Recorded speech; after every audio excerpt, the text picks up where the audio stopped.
So, you've been diagnosed with celiac disease, a gluten intolerance, or been prescribed a gluten-free diet. You might be thinking, what do I do? How do I start? How will I survive without donuts? Today, I'll be giving you my top 7 tips for transitioning to a gluten-free life. These are the tips that I wish that I had when I was first diagnosed with celiac disease. Side note, if you haven't watched my diagnosis story yet, you can check it out right here. Before I dive into these tips, I just want to acknowledge that it's okay to feel all the feelings when going gluten-free. After I was diagnosed, I fell into the internet rabbit hole about all the foods I couldn't eat, cross-contamination, and how gluten is everywhere. It's everywhere.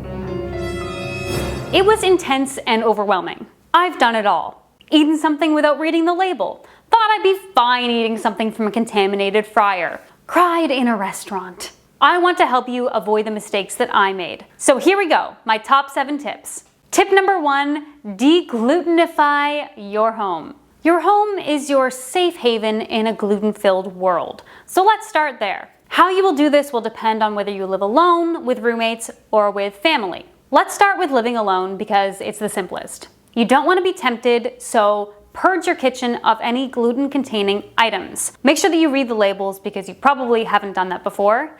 And this also includes items that might have been contaminated. Things like peanut butter jars or jam jars where you might have put a knife in with breadcrumbs. If things are unopened, you now have gifts for your friends and family. Next, give everything in your kitchen that has come into contact with gluten a good scrub down.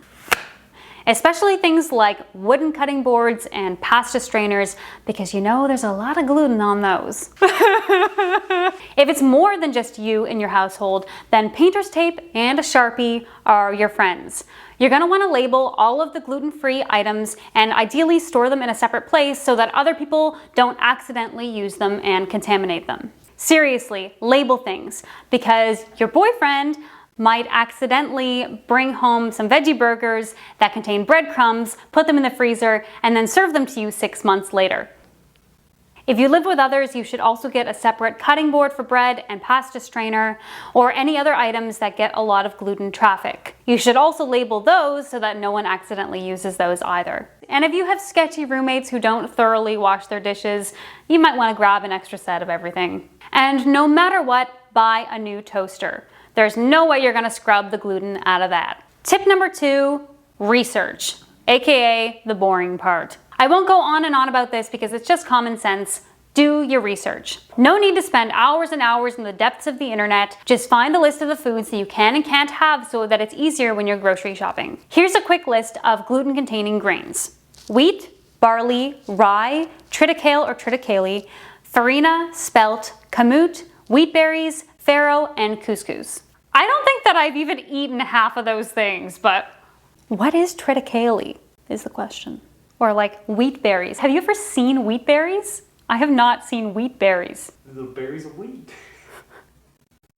In addition to those grains, here are a few things that people often confuse. Oats are naturally gluten-free, but most are contaminated. You have to buy specifically gluten-free oats. You can have soy, you can't have soy sauce, unless it's specifically gluten-free soy sauce, which is also sometimes called tamari. You can have quinoa, you can't have couscous. Buckwheat is gluten-free, surprisingly. Don't know who named that. Watch out for things that are sweetened with barley malt syrup. Lindt chocolate has it, for example, and doesn't say may contain. You can have vinegar, you can't have malt vinegar. Now, some sources say that malt vinegar has low enough parts per million gluten that you can have it. I personally don't trust it. It's also important to note that many health food breads are often in the same aisle as gluten-free breads, so just double check to make sure that it's actually gluten-free. Tip number 3, go on a gluten-free shopping spree. Woo! AKA the fun part. Now that you've purged your cupboards, it's time to restock with everything gluten-free. You're probably feeling sad. So time to fill that void with food. Try lots of different products to see what you like.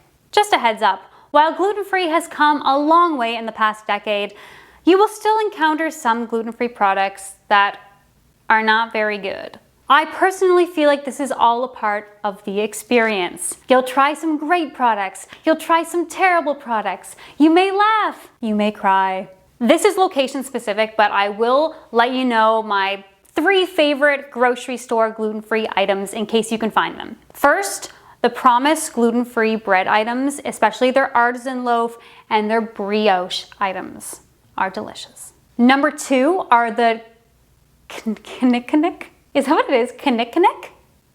Do we know?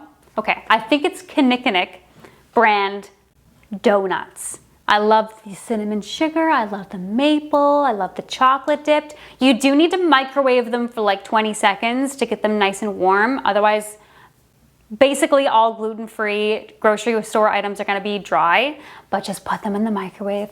They're delicious. And third, basically any gluten-free pasta.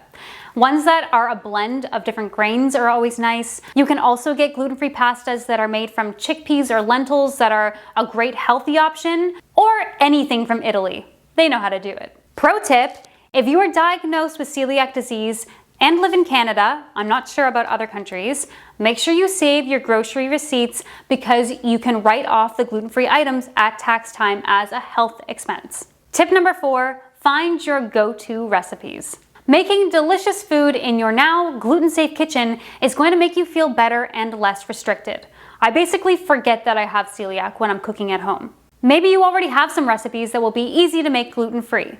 Win! Now it's time to expand your repertoire. Search the internet or order a cookbook or 2. Find both some comfort foods and some healthy, nourishing options. Obviously, food is subjective, but a few of my favorites are Oshi Glow's Minimalist Baker and Post-Punk Kitchen. I'll link those below so you can check them out. Tip number 5, bake. Look, yes, gluten-free bakeries are great, but they will get expensive very fast. For example, my local gluten-free bakery charges $51 for a dozen chocolate cupcakes or $33 for a dozen chocolate chip cookies. Great for a treat, but I can't afford that all the time. Baking at home is the best way to get the tastiest and cheapest gluten-free products. Because gluten-free baked goods get dry and stale very quickly, the best way to experience that fresh from the oven taste is to bake them fresh from your oven. Also, there's something so satisfying about making something yourself. This isn't a sales pitch, but if you want to learn how to bake gluten-free, check out my courses, glutenfreebakingcourses.com.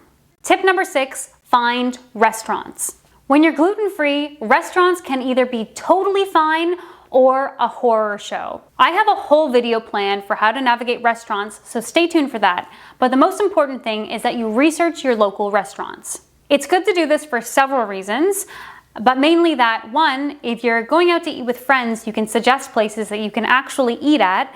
And 2, if you're hungry and don't have time to cook, you don't have to navigate menu after menu trying to find somewhere that you can eat. This is especially important if you get hangry. What to look for? Let's go from best to worst. Obviously, your best option is going to be a gluten-free restaurant or a restaurant that does certified gluten-free. Honestly, these places are few and far between, and if you live in a small town, they probably don't exist. Next, some restaurants will have a separate gluten-free menu, which is always exciting because it shows that they know what gluten-free actually means. But unless you are in a strictly gluten-free restaurant, you still need to ask if they're using a dedicated gluten-free fryer just to make sure that the food isn't contaminated. There are several restaurants that I've been to that are like this with gluten-free menus that have things marked as gluten-free that aren't technically gluten-free because of the fryers, so just be careful. Then, many restaurants nowadays will have menu items marked as gluten-free. In those restaurants, you're still going to want to ask about the deep fryer and tell your server that you're celiac or have a gluten intolerance just to be safe. And then, the worst. If they don't know what you're talking about when you say gluten-free, run. Bottom line is, find a few go-to places so you never have to deal with the stress of finding good options last minute. Tip number 7, find your people. This is one tip I wish I had earlier. Find your gluten-free kindred spirits. Super lame, but what I mean is don't try to do this solo. Poke around on the Celiac Foundation or Association websites to find local events. Reach out to anyone in your life who has to follow a gluten-free diet for some advice, and follow some local gluten-free people on Instagram. My favorite gluten-free community event has been such a huge game changer that it's worth mentioning, especially for any of you who are in Toronto or nearby. Gluten-free Garage. It's an annual event where there's over 75 gluten-free vendors all giving out free samples. I love a good free sample. I'm not kidding, I buy my tickets for this event a year in advance. It's like celiac Christmas. Through Gluten-free Garage, I have found so many of my favorite restaurants, cafes, and grocery store products. Besides community events, find the people in your life who will go on this journey with you. They don't also have to be gluten-free. They just need to be patient enough to help you find the good stuff and be there to laugh at the bad stuff. Or rub your back while you're crying at the bad stuff. If you have any questions about how to transition to a gluten-free life, ask away in the comments below. In my next video, I'll be deep diving into how to navigate restaurants when you're gluten-free, so make sure you subscribe and hit the notification bell so you know when that video is up. Thanks for watching, and I'll see you next time. If you see any of those, run. Throw it away by Creepy Red. What is it saying? Oh, I was expecting like the beat to drop. Yeah. Oh, there we go. Hey Siri, pause.